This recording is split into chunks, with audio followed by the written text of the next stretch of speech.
At the time, I had just become his boss, and he came up to me, introduced himself, and asked me a question that was hard to answer. It was, "Will you give me a raise?" Little did I know that a few years later he would ask me another difficult question to answer: "Will you become ordained and marry us?"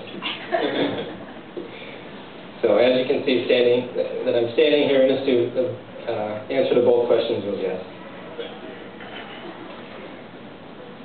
Through working with Scott and spending a lot of time with him, we became great friends. My wife, kids, and I love Scott very much. And he's truly like a brother to me. Over the years, I've been fortunate enough to get to know Kristin also. I really got to know her well when I was helping them find a house. At that time, I saw what Scott saw in her: her sense of humor, her patience, her easygoing personality, and her willingness to buy a house with a 3-car garage.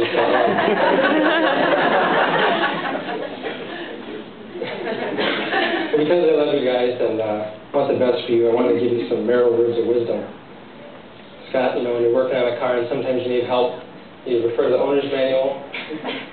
Well, in life, there's an owner's manual also, it's the Bible. So I just wanted to share with you what the Bible had to say about the marriage relationship. In the first book of the Bible, Genesis, it talks about how God created everything. At the time He created the world, and He created man, the first man, Adam. He created all the animals and the birds. And He brought the animals and the birds to Adam, and Adam had to name them. So as Adam's going through the different animals and birds and naming them, he's thinking to himself, there's nothing here for me, there's no companion for me. And God recognized that, and God said, it is not good for man to be alone. I will make a helper suitable for him. So He caused Adam to fall into a deep sleep. He took out a rib, and out of that rib He made a woman. So when God was introducing the woman to Adam, Adam saw her and he said, now that's what I'm talking about. So finally he had a companion. And it says in the Bible in Genesis 2, for this reason a man will leave his father and mother and become united to his wife, and they will become one flesh. This verse is the most repeated verse in the Bible regarding marriage. It's that important, and it's really the foundation of marriage. It's broken into 3 parts. You're leaving, you're uniting, and you're becoming one flesh. The first part is you're leaving your parents. You're not abandoning them or forgetting them. You're still honoring them. You're just having an adult relationship with them. You're living separately from them, hopefully. Your loyalty is to your spouse. You're forming a new family. The second part is you're uniting to each other. And for this I have an illustration. I went to the store yesterday and I bought these 2 bears. I loaded the glue gun with 2 sticks of glue and I glued them together. As you can see, this is Scott. That's Kristin. See the wedding ring? Look at it. This is you guys. The word unite means glued. So you're being glued together through your commitment today. Not just a feeling, it's a commitment you're making. There's no room for anything to get in between this.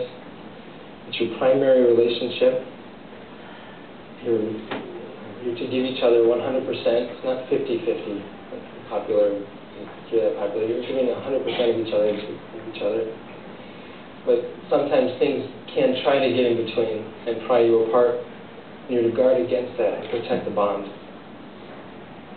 That leaves becoming one flesh, which includes the unity. This was 2 bears, now it's kind of one. But also, there's another aspect to becoming one flesh, which I'm going to let another Bible verse explain. And God said in Genesis also, be fruitful and multiply. It's kind of self-explanatory. Maybe I should have the bears facing each other.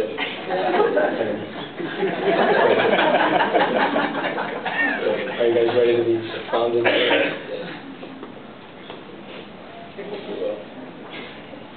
Scott, do you take Kristin to be your lawfully wedded wife, to have and to hold, in sickness and in health, in good times and in bad, for richer, for poorer, keeping yourself solely unto her for as long as you both shall live? If so, can I do? I do. Kristin, do you take Scott to be your lawfully wedded husband, to have and to hold, in sickness and in health, in good times and in bad, for richer or poorer, keeping yourself solely unto him for as long as you both shall live? If so, say I do.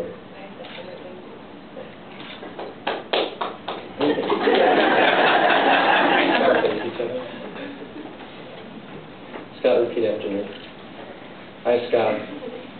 I, Scott. Take you, Kristin. Take you, Kristin. To be my wife. To be my wife. To have and to hold. To have and to hold. From this day forward. From this day forward. For better, for worse. For better, for worse. For richer, for poorer. For richer, for poor. In sickness and in health. In sickness and in health. To love, honor, and cherish. To love, honor, and cherish. Till death do us part. Till death do us part. Kristin, repeat after me. I, Kristin. I, Kristin. Take you, Scott. Take you, Scott. To be my husband. To be my husband. To have and to hold. To have and to hold.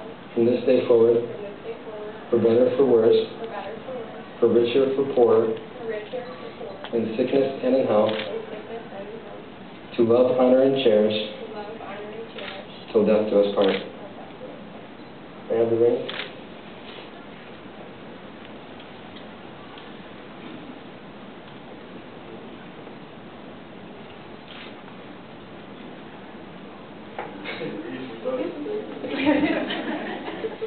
The ring is a symbol of the commitment which binds these two together.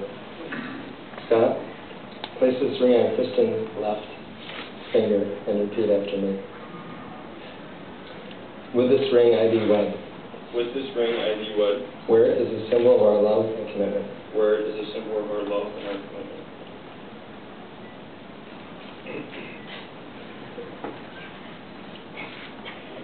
Humor out here.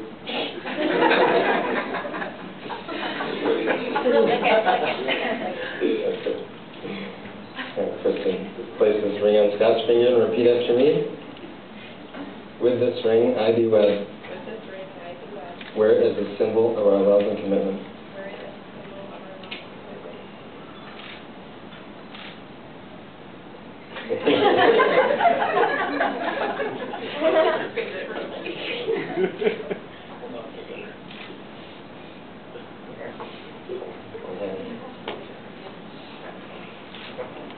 Inasmuch as Scott and Kristin have exchanged vows and rings before God and the gathered witnesses, by virtue of the authority entrusted to me, and in agreement with the laws of the state, I pronounce you husband and wife.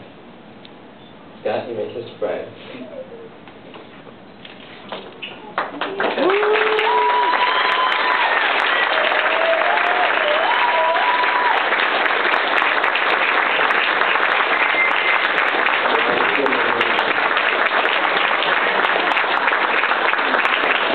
It's my privilege to introduce to you for the first time Mr. and Mrs. Scott Goodlight.